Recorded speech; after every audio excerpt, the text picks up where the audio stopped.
Okay, welcome back.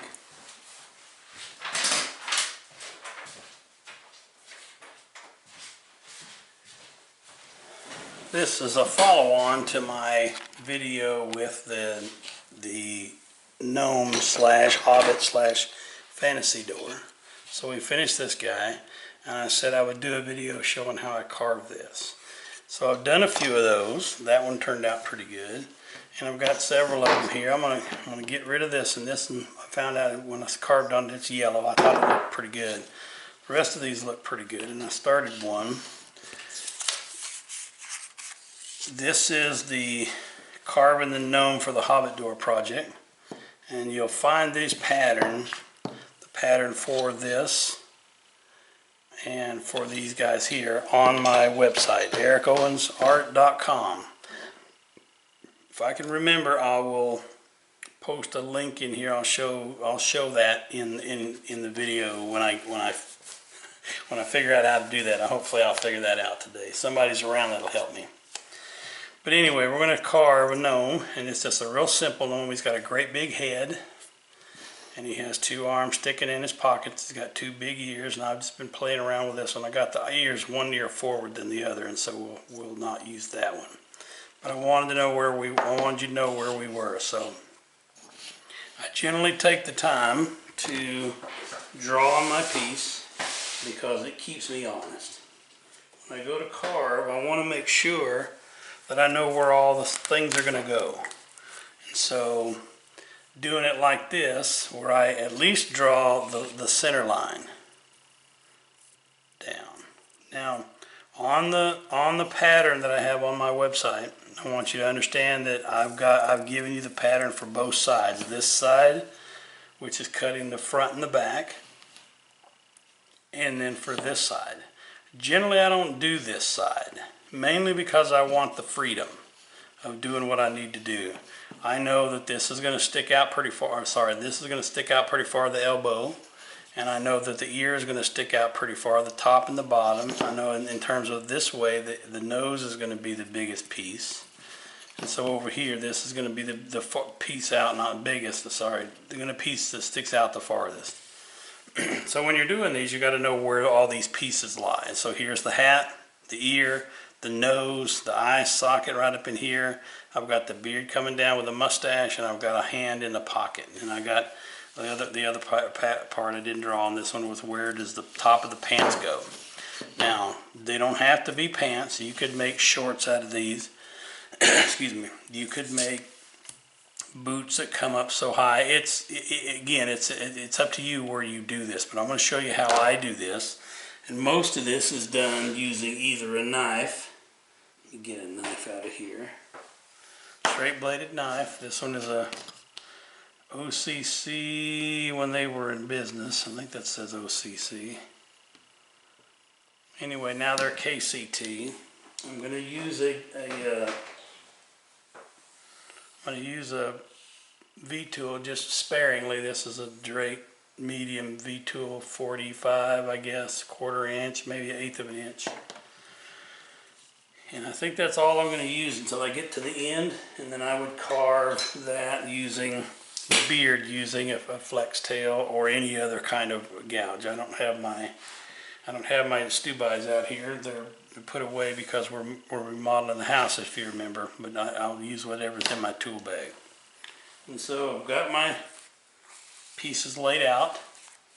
What I'm going to use, I've got the things laid out here that I'm going to carve, and so I'm going to find the one that's the whitest color, the prettiest, and so I'm going to use that one right there. And so maybe you can't see that one. I got the ear, the beard, and the nose. I've got the back of the beard coming over, and the hat. I'll put the elbow somewhere about right here. And there's the arm in the pocket. I'm going to draw a center line here so I keep myself honest in terms of making sure there's some symmetry to it. We'll draw that same line on the back.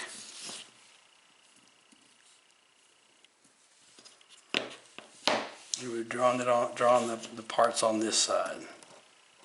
So take a look at the my website, ericowensart.com, and you'll see this on there. It's got the pattern for the building, the door, and it's got the pattern for this gnome. For those of you that know how, you can take a screenshot of that. If you don't know how to get to my website, but you should be able to pull that up. Give you a few seconds to do that. Screenshot or a snipping tool. I use snipping tool. It requires me to hit the Microsoft button, Shift and S, and then it comes up with a crosshair, and it allows me to pull that crosshair all the way over this, save it over into right click for saving it, and then put it over into my whatever word program I'm using. Alright, here we go. I like to start up here at the top of the hat, and I'm gonna make some big cuts here. I want to stay away from the ear, but I want to make some big cuts here that just gives me the shape, the overall shape of the head. There's a lot of corners on here. There's corners all around this thing. And so I want to make sure I'm taking those corners off, because if you don't take them off, you're chasing them all the time. I don't know how many times when I was first starting out carving, I'd get done and I'd turn it over and say, boy, that's a square looking carving. And you know, there's no square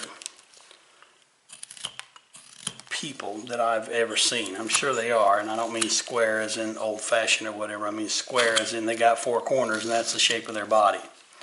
And so I'm just going to come in here and just take off a good portion of that. Shapes that hat a little bit. I'm going to have to redraw lines in there, but I still left the ears out there. I didn't want to touch those ears yet. I'm going to take a little bit off the back, just because I don't like corners. I don't like saw marks on my carving. When I'm wanting to do one of these, I just try to keep it, try to take off everything that I can. I didn't draw everything that I can in terms of the saw marks and the straight corners. I'm going to draw a line on the bottom for the feet, and I've drawn a lot of these, and so I'm just going to just draw that out.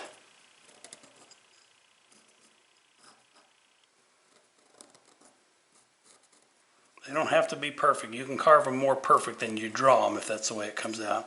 But those are my feet, and I'm going to take off these inside corners here and these outside corners first. I like to give my carvings a good stable base, so I usually start off with the feet most of the time, because if I'm going to carve it right, then I want to set it up right. And part of that is starting with the base, with you know, the base is in what it stands on, and this is not going to stand on anything but the door. But it's also a way to make sure that if I put it like this, it'll stand up. If I do it wrong and he's leaning too far back, now's the time when I can fix that before I go in and do everything else. And so again, I'm just taking off the edges of the corners at the bottom of the feet. I want to come in here to the feet. Let me get this part off right here as well. Got to remember to stay in the screen. I'm real bad about it because I'm a one-man thing here. I need to put a dot there.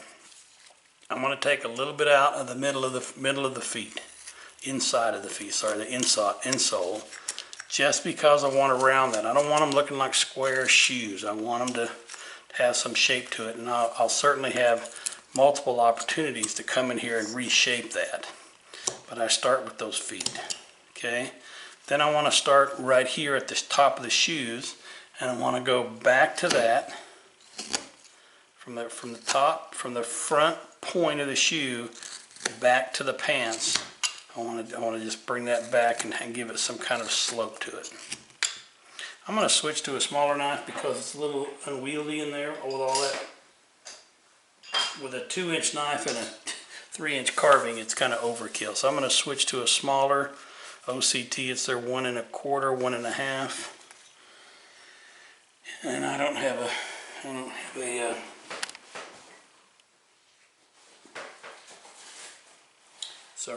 a ruler handy where I can reach it. I see one, but I don't want to get out of my chair and do that. All right, anyway, working on the shoes, top of the shoes, back to the pants.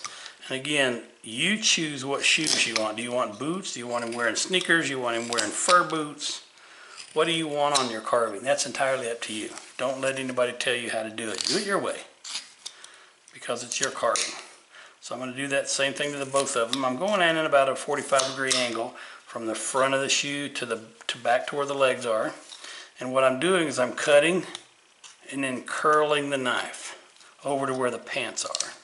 I'm not taking off a lot of wood, but I am taking off some because I want those feet to be stable but shaped as well. I've done a lot of carvings in the past when I first started out where I didn't really do the feet as well. I just left them as ugly looking blocks. And so, you know, there's a limit to how much detail you want to put in there and how much time you want to spend on it. I'm also taking the time to get in between the legs. I gave you the pattern with a cut up here. Don't cut up too far because otherwise it's going to look like he's wearing his britches up around his neck. But I'm just doing that to just get in here, separate those legs a little bit. I do want a little bit of separation in those legs. I don't need a lot, but I do want some separation in there, okay? And I would come around here on the back, and I would do the same thing. I'm going to swoop my knife. I'm going to go around and come around to that cut. So I just want to take that off, come up, swoop up to that cut that I made with the bandsaw, and do the same thing over here. You'll end up, depending on whether you're right hand dominant or left hand dominant, you'll end up making one a little bit deeper. But you know, that's what the knife is for. It's still sitting there waiting for you to come back to it. And you can carve and carve and carve and carve and carve. No hurry, no big deal. We're just trying to thin out those inside of those legs. And making it so that you've got some separation between those legs. And then I'm going to come back from the bottom of the beard and come down to the feet. I'm shaping the legs. I'm taking these corners off. And when I do, I'm going to take one corner off and make two, and I take two corners off and make four. I'm going to do that same thing where I take off a little bit here, going up the body and up around the nose. And now we've already got a little bit of shape to it. Not much, but we got some shape to it. Come back in here with my marker and figure out where I want the hat at.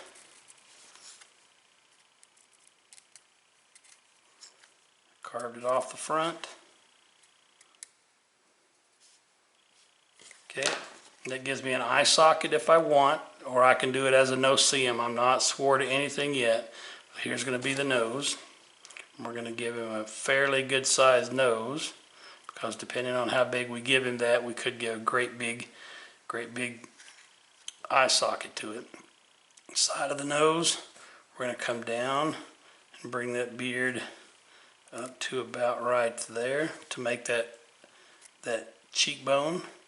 And then the bottom of the beard comes down like this. We'll ignore that line because that shouldn't be there. Nose, come down, curl up, and then the beard comes down like that.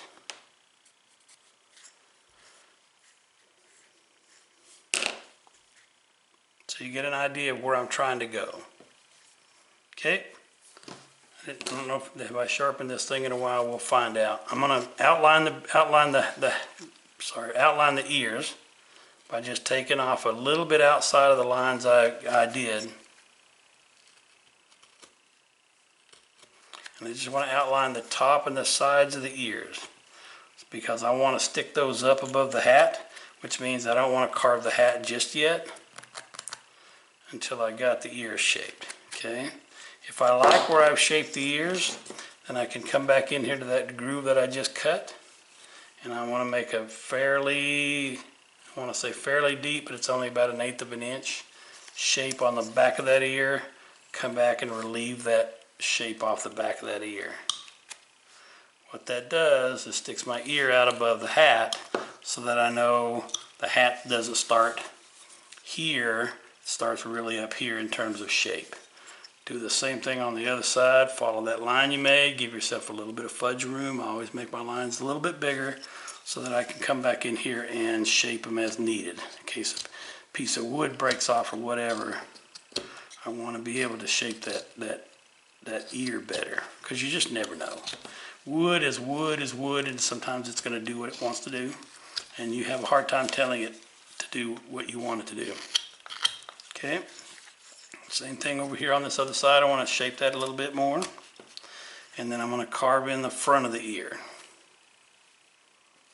This is all in preparation for doing the hat, which determines how big the head is. All I've done is shape that ear to give it some depth.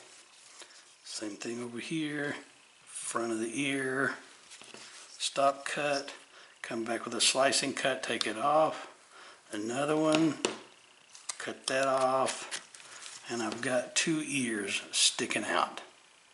They kind of don't look like they're sticking out because they're here and you don't see them behind here, but once we shape that face, that's what we're going to do. Going back to my V-tool, and now I'm going to shape from the front of that ear. Follow the line that I made. You can do that with a knife if you're more of a knife carver. It doesn't matter which tool you use. All you're doing is making a line. And I can tell I need to sharpen this. So let's put that off on the side. We'll grab the next tool up, kind of like sports. Next man up, next girl up. Okay. Go around the back of the hat, follow those lines. This line goes right through here. I'll apologize ahead of time if my fingers get in the way. I don't do a lot of small carvings because I'm missing a finger, so it's hard to hang on to it. Besides, when I do videos, it's hard to see. And so I kind of tend to do bigger stuff in my videos because it's easier to see. But anyway, I'm carving up to the hat. So that I'm shaping the back of that hat. Make sure you go all the way over to the ear, but not into the ear. And that'll give your hat the right shape.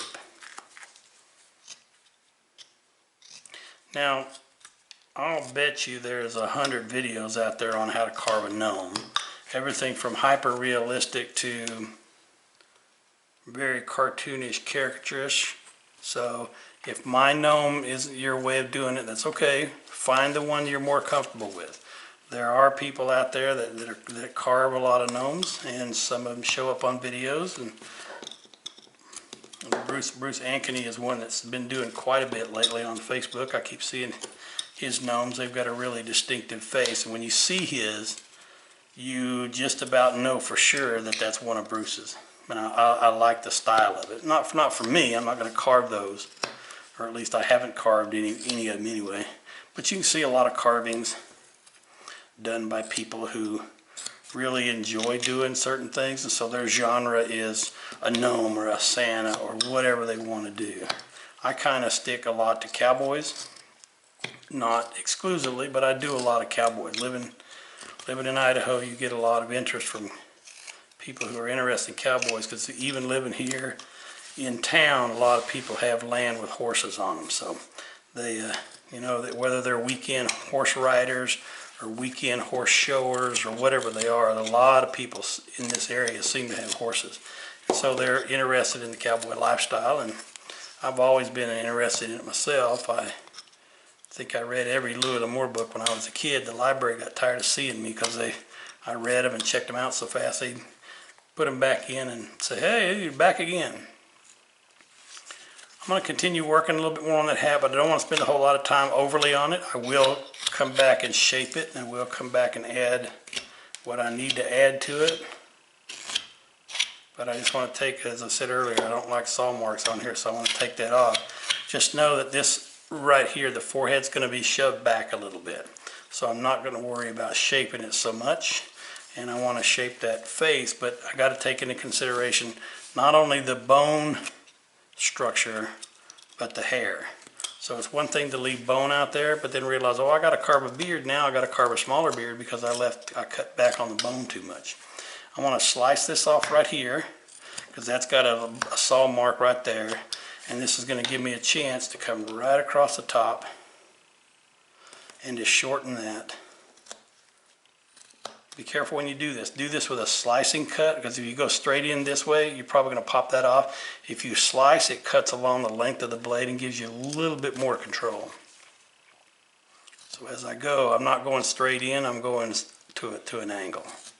To a tangent, as my math folks will tell me. Okay, anyway, you start to see that. Okay, I'm going to take a lot of this nose off, and so what I'm going to do is just make a few cuts. I'm going to come in here with a gouge, just probably bigger than what I need, but I just want to come up here and separate the nose a little bit from the face so that I can carve in the cheekbones.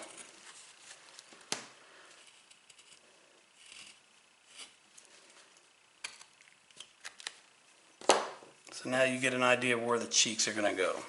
And so we'll come up here and carve that out. Shape that a little bit more.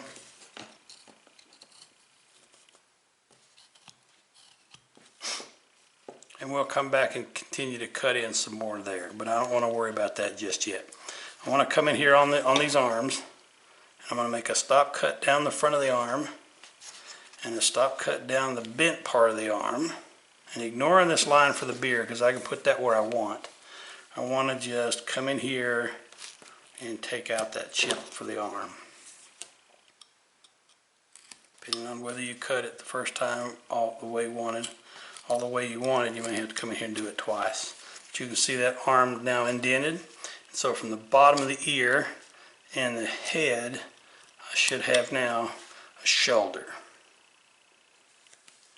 Okay, let's do the same thing over there. We're going to make that cut down the upper front of the arm. Going to make a cut down the lower part of the arm and take out that chip. Take out a little bit more and just a little bit more. Alright. The bottom of the ear, this one's a little bit longer than the other one, so I'm going to cut that off. And the top of the arm gives me the shoulder. Okay, I'm going to do the same thing at the back. I'm going to go straight in. Don't take the wood off the arm, take it off the body. So if I was taking it off the arm, I'd be cutting in like this. So I'm going straight in, I'm defining the back of the arm, and that allows me to carve the bottom of that arm so that it looks like it goes into a pocket, and carve the top part of the arm so that it looks like the back has a little bit of a shape to it, at least around the shoulder. Okay, so now we've got an arm sticking out. We'll come in and add more details to it a little bit later. But let's jump over on that other side and do the same thing. Got the arm, carve straight into the body, to the bottom of the arm, carve straight into the body.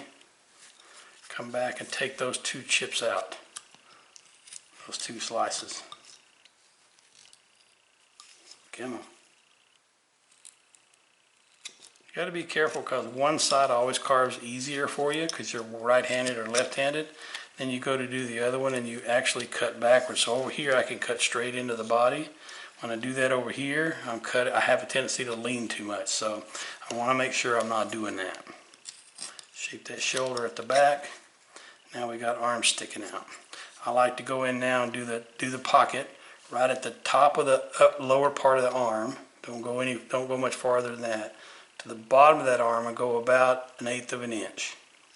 What that does is allows me to do two things. I can take a slice off here, so now it looks like the arm goes down in that pocket, and I can take a slice underneath the arm so that it looks like the pocket extends just a little bit more down here on the pants.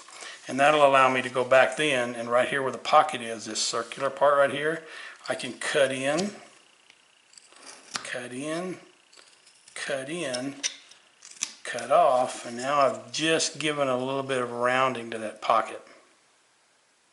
Okay, same thing over on the other side.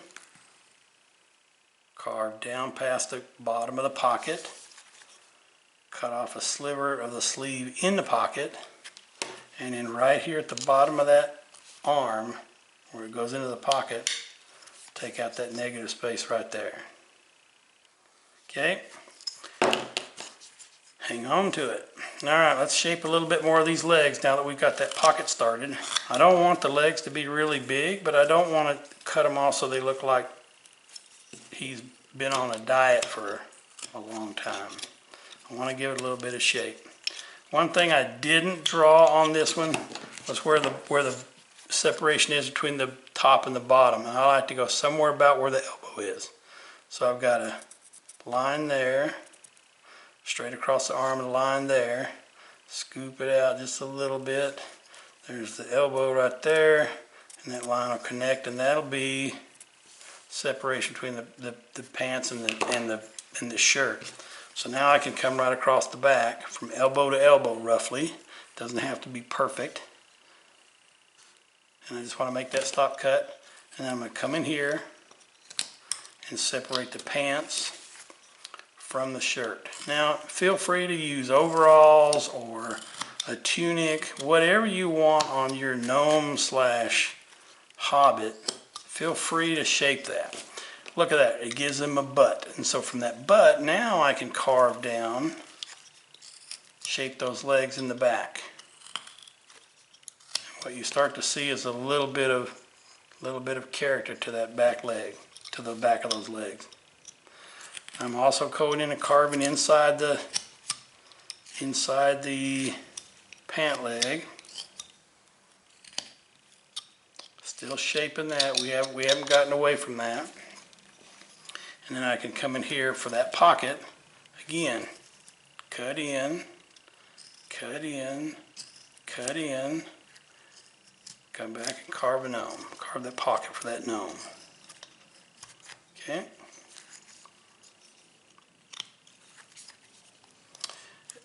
It seems like every time I carve a figure like this, I never carve it the exact same way, because sometimes I work on the legs up and then work and sometimes I work on the legs down, and it's one of those things where you find your own rhythm. And maybe it's easier for you to do the face first, and then it's easier for somebody else to do the body first, and that's a choice. It's a choice on what you want to do in terms of the sequence.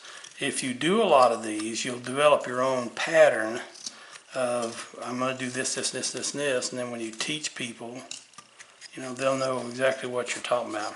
But now this fella has got some buttocks.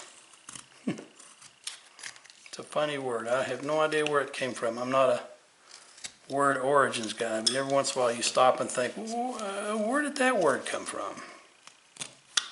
And I realize, English being a Romance language, most of it came from Latin or something like that.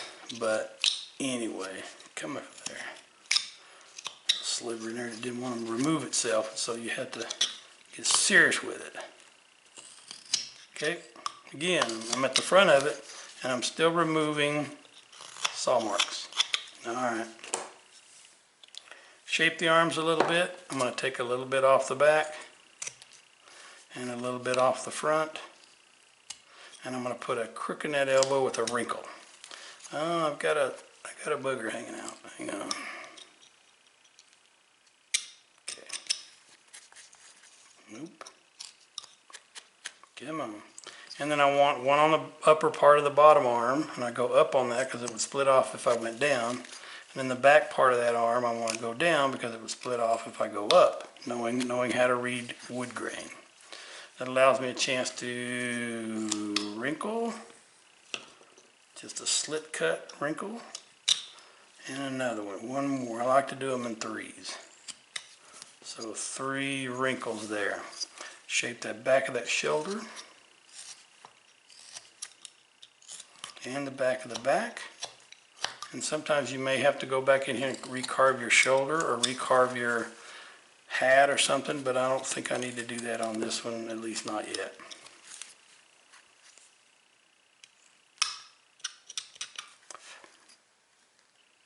I'm going to carve into the body again right there at the back of that arm. I want a little more separation.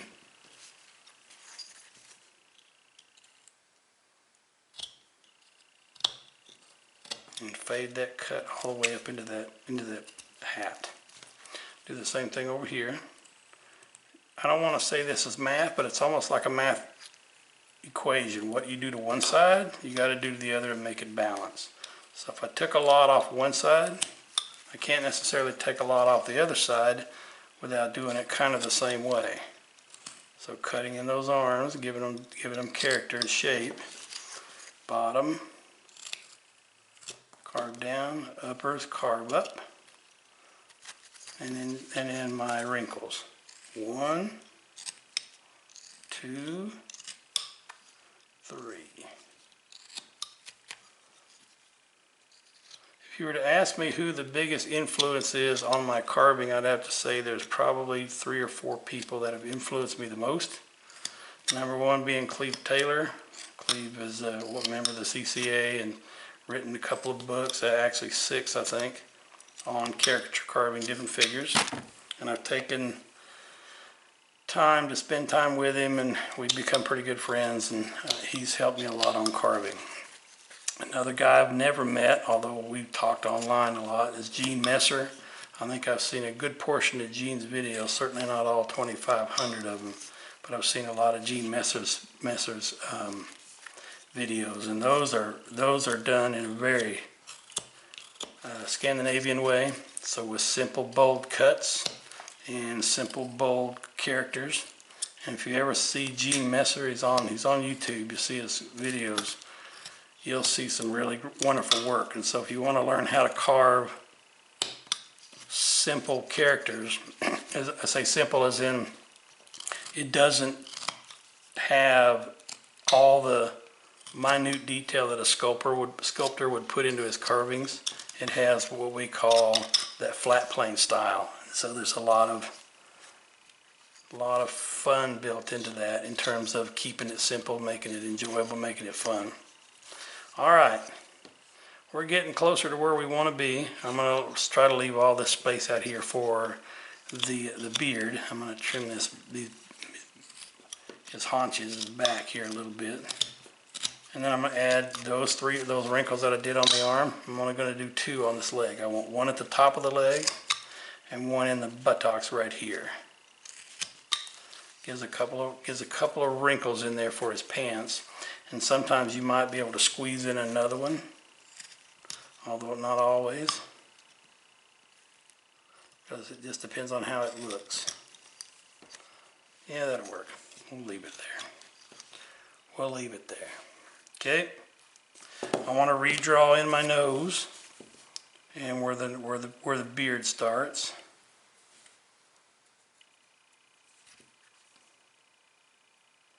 I got away from drawing a lot with a pencil simply because that lead doesn't show up very well on this wood. Okay. I'm going back to my V tool, and I have not shaped the nose a little bit. Let me do that first. Let me go to the top of the nose and go up into that eye mound that I kind of created, eye socket, sort of created. I didn't create it. I want to make it, it's leaning this way quite a bit. I want to make it lean more towards the flat. And so this does 2 things. I come up above it, carve back at an angle. It makes the socket bigger, and it points it the way I want to do when I'm going to be done, when I'm going to carve it. So I'm going to bring that nose up into it again. There's that socket right there. And now what I want to do is come in here with my, come in here with another gouge, and I want to take a little bit of that nose off on the side. This lowers the cheekbones back and gives me room to give them some shape. Hopefully you can see that. Alright, I want to take my V tool and I want to start out here with the cheek, and I want to cut over toward the cheek. Just to keep it safe, I want to do the other side, and I want to do it the same way and the same cut. I don't do one complete eye and then another one. I find it difficult to keep everything straight when I do that, because I forget what I did on one side, and then I got to try to create it on the other side, and sometimes that other side is upside down to where I want to be. So I've come out here and I've cut with the V tool out here. We'll deepen those cuts with a knife. I say a lot that I'm a knife carver, and I am, but I use every tool in the bag. I'm not a snob that says I only use knives, because I don't want to come across that way. I'll use every tool I got, a toothbrush, a toothpick, whatever. Okay, I'm going to go in and I'm going to deepen these cuts, follow those grooves that I just cut in. Follow that groove that I just cut in again. I'm not going very deep, but I am going deep enough to cut in that groove. So I'm not sure if you can see that, but that's what I did. All right, I'm going to start with one cheek. I'm going to take off right here just to separate the nose and the cheekbone. Come out of there. I want to trim that cheek down. And I want to trim the cheek to the side. And then I want to take off the temple mound. It's a arched part of your head where most of us who wear glasses, that's where the glasses reside.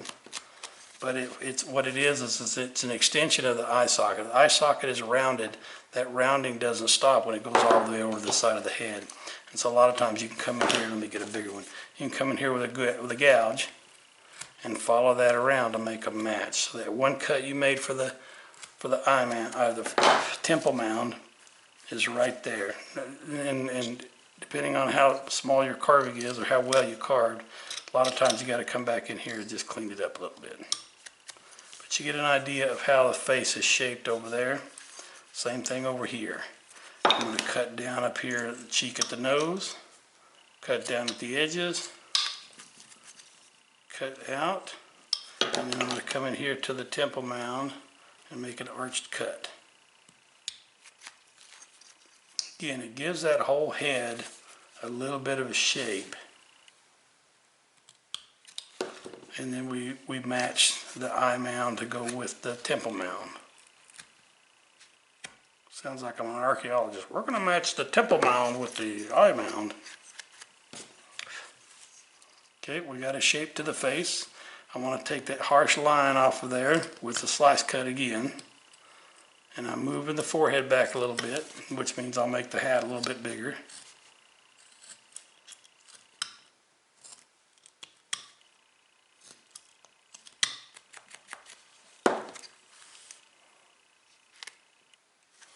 Trim a little bit right here where the nose and the cheeks come together.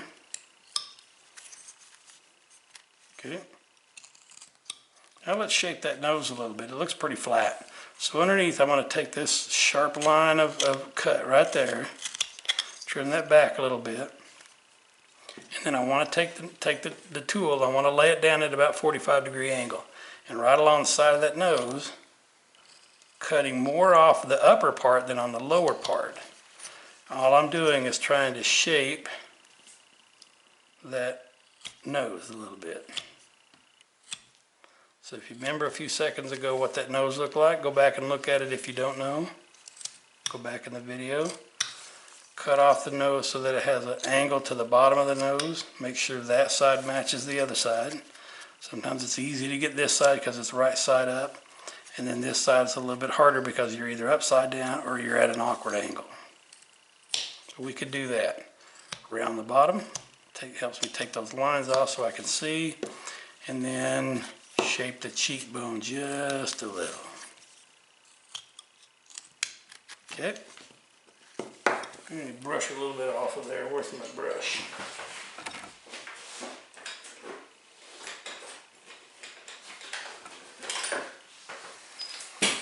Clean it off a little bit.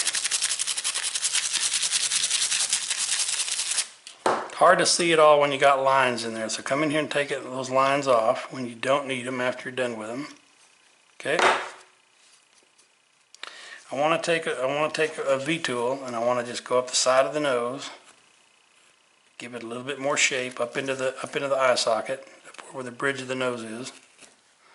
That's narrowing the top of the nose. See how we narrowed the top of that nose and gave it some shape? Okay. Let's work on those ears a little bit. We kept them real flat. And so one of the things I like to do is come in with a big gouge.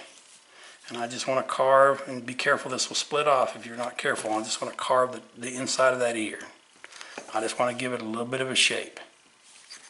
Same thing over here. Again, be careful because you're going against the grain and it wants to not work on you. And then I usually cut them in on these. I didn't separate the top. So there's a little bit of wood I need to take off to separate that ear from the hat. And a little bit in the back. So that I can separate that ear. And then what I'm going to do is I'm going to carve just enough to take off those lines, because I don't like those lines on there. They have a tendency to throw me off sometimes. And then I'm going to give it a notch. Up and down. Take off those little slivers left in there when we carved the ear earlier that I didn't get off.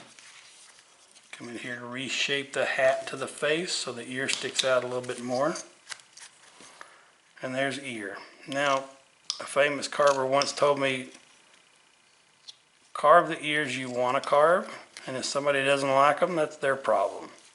As long as it looks like an ear, nobody has ever grabbed a carving that they really liked and was going to buy and then said, nope, I'm not buying that because I don't like those ears. I've never heard of that. Nobody's ever told me that. Maybe they thought that, but they're polite enough not to say it. Trimming this ear just like I did that one. Down to the middle, up to the middle. And my ear, once I get the stuff out of that I don't want, and take off the lines, and reshape the hat, we're okay. We are okay. Now I'm doing this fairly fast, which means I'm not perfecting every detail as I do this, but I'm just showing you what the steps are so that you don't have to sit here and watch a 3-hour video on gnomes. I don't know many people that would want to, but it's a good little carving. And you've heard of some of those things where they say, yeah, this is only a 15-minute carving, 15-minute wizard or whatever, and I go, maybe for an expert that's been doing it for 40 years, but the vast majority of people watching that have not been carving that long, and so 15 minutes might be a goal that they can achieve in a few years, but right now it's just it's how long it's going to take them. And I try not to say, well, this should take me, this long, and people say, well, how long does that take you? And I hate to give them a real answer, because if I can do it in 2 hours and it takes them 2 weeks, they feel bad about themselves. And I'm not into making people feel bad. I'm into making you feel better. When you leave me, I want you to feel better for having spent time with me. And the same thing with you. When I leave you, I want to have spent time that I enjoyed, and I enjoyed with you. So I'm just doing a little bit of cleanup as I yammer on. Just going around and reshaping things and taking care of things that I didn't take care of on the first swipe. But you got an idea of where we're at now with this gnome. We've got the shirt here. I'm going to take those lines off. And the line off the bottom, the buttocks. Interesting word. Anyway. Alright, the next thing I want to do is do the beard. I want to take a V-tool, find the one I'm working with. So I've got the front of the beard right here that outlines the cheek. I want to do the one that comes up in front of it, in front of that ear. So I'm just going to follow that line there. This is my beard line. Follow that cut line all the way down. And my beard's actually going to be a little shorter than what I drew. It's okay. So you see where I'm cutting that beard line right there. Same thing over here. Come to that ear, right in front of that ear, and I want to go down and follow somewhat the lines that I'd already drawn. My hand is wrapping around this thing. You may not be able to see it completely, but let me do it and show you. So I took that line and I went from right in front of the ear. If you look at a man with a beard, he's got or sideburns, they come right in front of the ear. If you grow them out, they come all the way down here, and it gives you a full beard. Okay? And so now I'm going to take my knife, and I want to sharpen that cut, go right into that cut that I made with the V tool on both sides.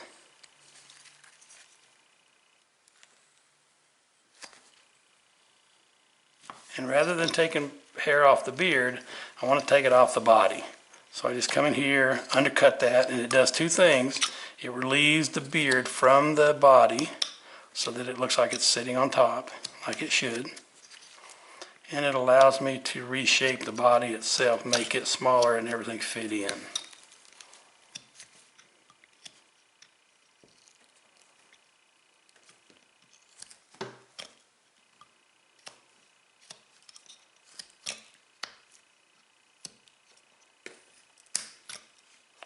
On this one, I don't want a real thin beard. This is a gnome. They're woodland creatures, according to folklore.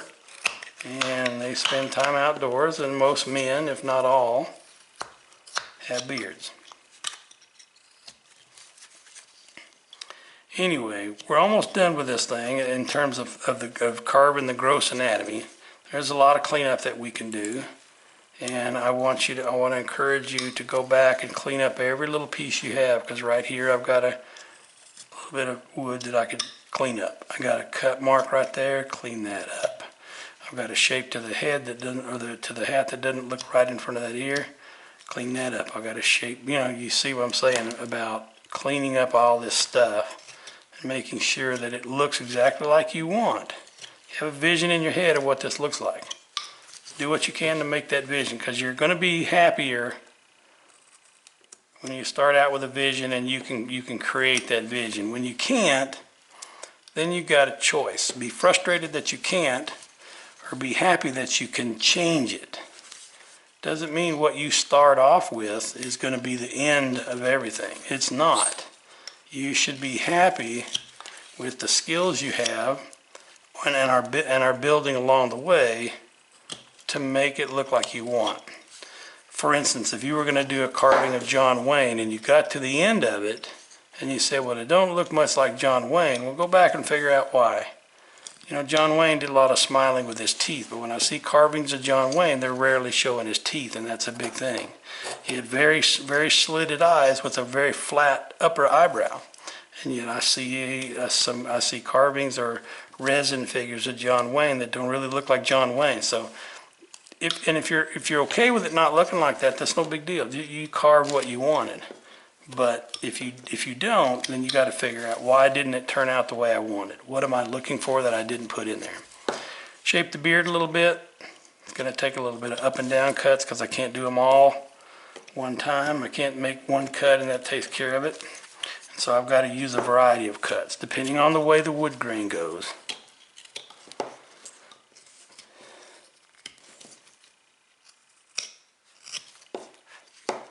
Okay. And I really like this guy. Obviously I'm not done. I've got a lot of work to do to clean it up. And you can't probably see a lot of that with my hand in your way. I apologize for that. I get so excited about carving that I just want to carve and I don't pay attention to the mechanics. Because again, I'm doing it all by myself. So I shut the door, put a recording sign on there. Everybody knows not to bother me, but that also means nobody's telling me what I'm doing wrong. So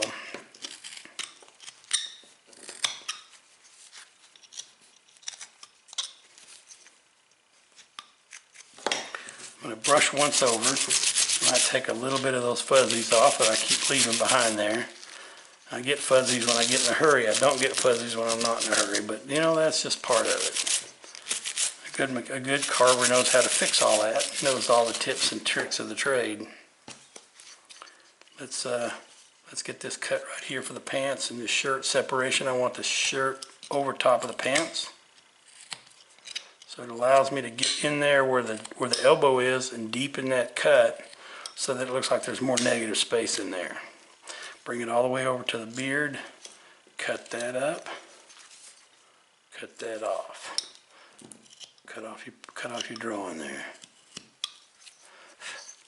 So you see that where that elbow is right there? Got a little bit of stuff in there. Do it same on the other side. Roughly about the same spot. It goes to about where the elbow is, so it'll be right out here. cut up, cut back,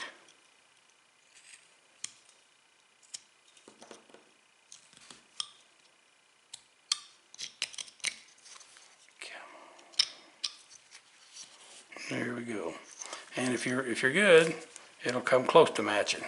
If you wasn't paying attention like I wasn't, it's not quite there. Now it is. That line goes straight across on that arm, on that piece of clothing. Sorry. Cut off my lines. Okay. Cut off that line up there. Just another little bitty piece of cleanup. See that split line right there? I'm going to come down. We'll clean that up. We're going to clean up these lines right here at the bottom of the pants because I really want a pant leg there. So I'm just pushing in so that I can come up and show that the pants are over top of the shoes. See how they stick over it? Okay. I want to carve here, same way. Carve up. If you carve down, you have a tendency to break that off. Carve it all the way around.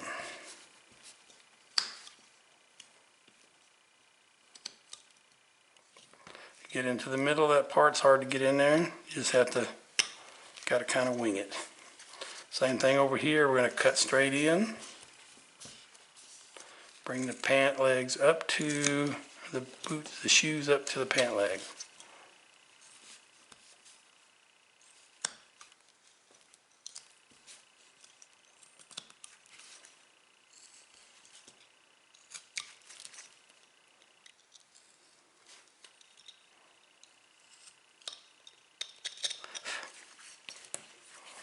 Clean a little bit up here, put a wrinkle or two in there to take care of that line. Wrinkle or two, another wrinkle or two, clean out the bottom of your cuts. A couple of wrinkles back here, because men's pants generally tend to wrinkle at the back unless they're high waters, which are okay, but if they fall over the top of the shoes, then you've got a wrinkle there to clean up.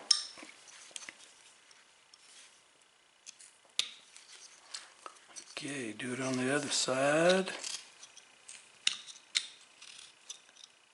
Inside there. Switch over to the other foot, and we'll make a wrinkle right there at the top where all those cuts meet. Make one above that. One to the side of that. Couple in the back.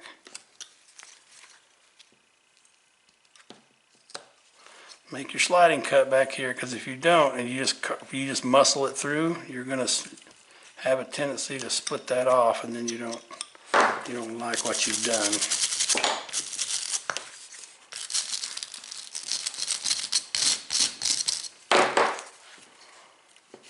Clean up a little bit, and the last thing I want to do is carve in a mustache, and it's a real simple thing, depending on what you want. If you want him to smile, pencil, if you want him to smile, go below the nose, straight line, then when you get out here to the cheekbone, curl that up.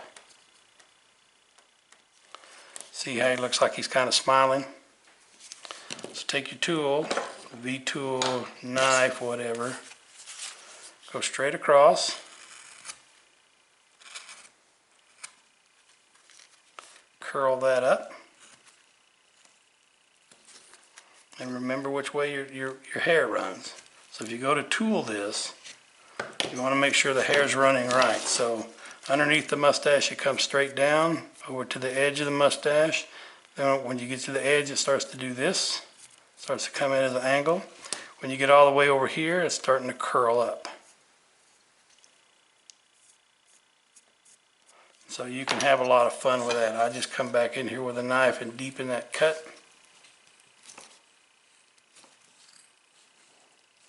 And then cut up to it with a sliding cut.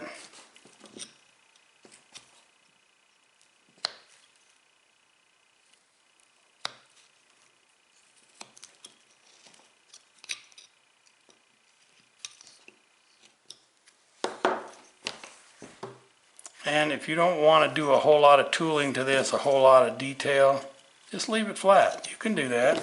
If you want to do a little bit, come in here with a big gouge.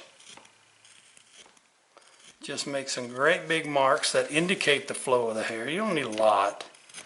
Again, nobody's going to look at that and say, oh, the hair goes wrong. Well, it kind of doesn't, because you know what? It's a gnome. Ever seen one in real life? Yeah, neither have I. So we're going to come around here and make them flow. I was going across just to give them flavor. And then I'm going to come back in here and just add some rough big cuts, because this, again, it's an accent piece on your door. It doesn't have to be perfect. It has to just look like what you want it to look like, which is a gnome. And there's a lot of character that you can add to that or not. But if you're going to add flavor here, you're going to add cuts down here on the beard.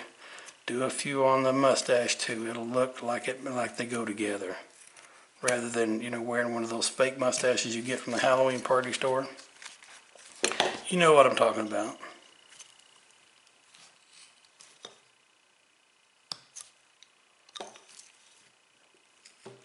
Clean it up. Sometimes cleanup can take you just as long as it does to do it to start with. I want to leave his mustache kind of sticking out there. I also want it to have a little bit of undercut to it as well.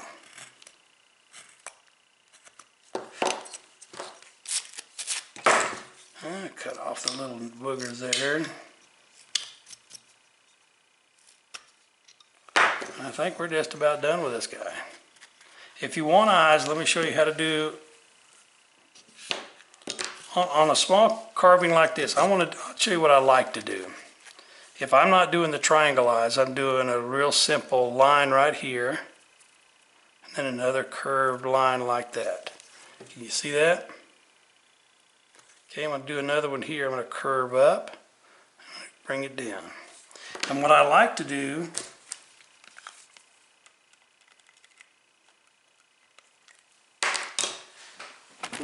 is come in here with a tiny V. Really tiny V. That's probably a 1/16, number 45. I'm going to come up here and I'm just going to very lightly carve off that line and very lightly carve off that line. So the two lines that meet for the eyeball, I'm just carving them as just indentations. They're not very deep.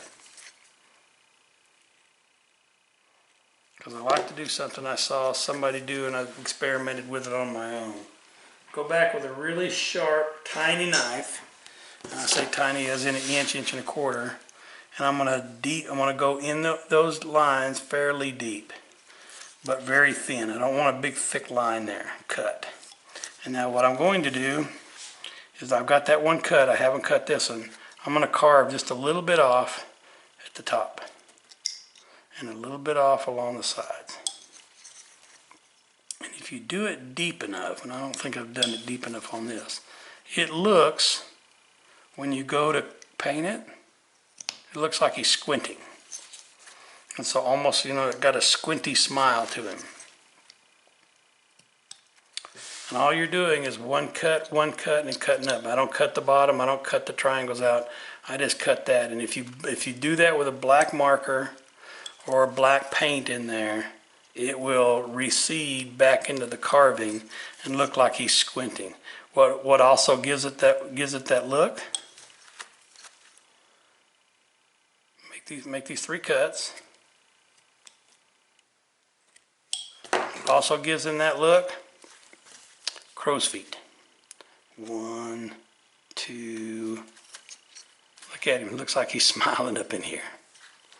And so you can do that really simply.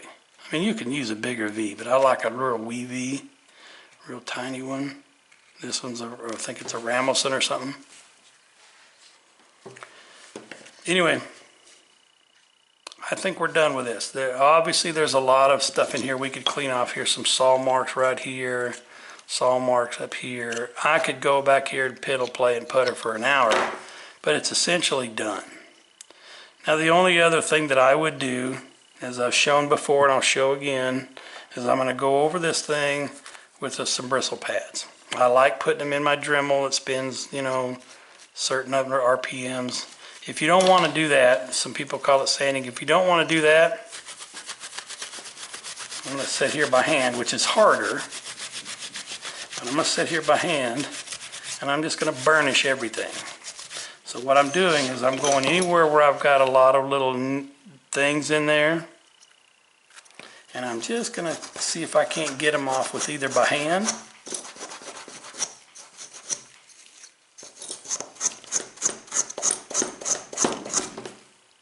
clean that up a little bit. It's not going to be perfect when you're done because you're burnishing. You're not sanding, you're not carving, you're burnishing. I can do the same thing if I take a piece of wood of the same or slightly harder, and I take a sharp edge and I just rub it. And so what that does is it burnishes those fibers which we've kind of split apart, and it pushes them back together. And I don't know if you can see it, the little bit of a shine right there. That's what it does. So it'll dress up your wood just a little bit and takes care of it. Because you've taken your knife and you've cut into it here a bunch of times, and sometimes the wood splits apart. And to get this look, you do it with your bristle pads, or you do it with a Dremel with a bristle pad, or you do it with a similar piece of wood. I know a lot of people do this with sandpaper, and I just don't like the sandpaper feel, and I don't like the sandpaper look because it has a tendency to open up the fibers. But doing it with this, and these are fairly inexpensive. I think our Woodcraft sells them for $2.99 for a whole sheet of them.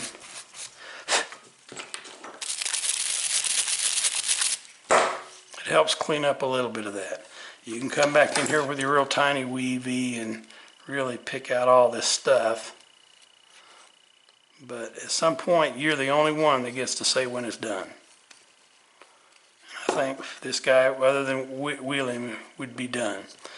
When I paint, and you can see some of my painting techniques on a lot of different of my videos, I water my paints down quite a lot. So it's about 50-50. I wet it down. And sometimes I'll wet the whole thing down before I start, but I start with the color of the face because I want that to dry out before I'm done with the carving. So because acrylics dry darker. And so when I painted this, if I've got it too dark, I can come back in here and lighten it just a little bit. And if I've gotten it just right, then I can move on to the next thing. But this is how I carve these little 3-inch gnomes. I want to say 3 inches, and I think 3 inches is about what we started with, 3 1/4. So we end up with about a, oh, this one's a little bit bigger. These about a 3, not quite 3 1/2. So I made him a little bit bigger. Anyway, I hope you do this, and I hope you put them on your gnome doors. And I think this would be a nice little party partner with this guy over here.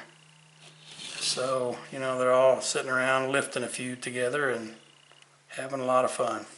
Carve a few of those. I'd love to see them when you're done with them. I'm going to sit here for another little bit and play with it while the video gets loaded up and clean it up, and I'll show you the finished project. Let's see if I can't get a picture of the finished project and add it to this video, show you at the end what it looks like. Anyway, thanks for coming along on the journey with me. Happy carving, have a good time, and God bless all y'all.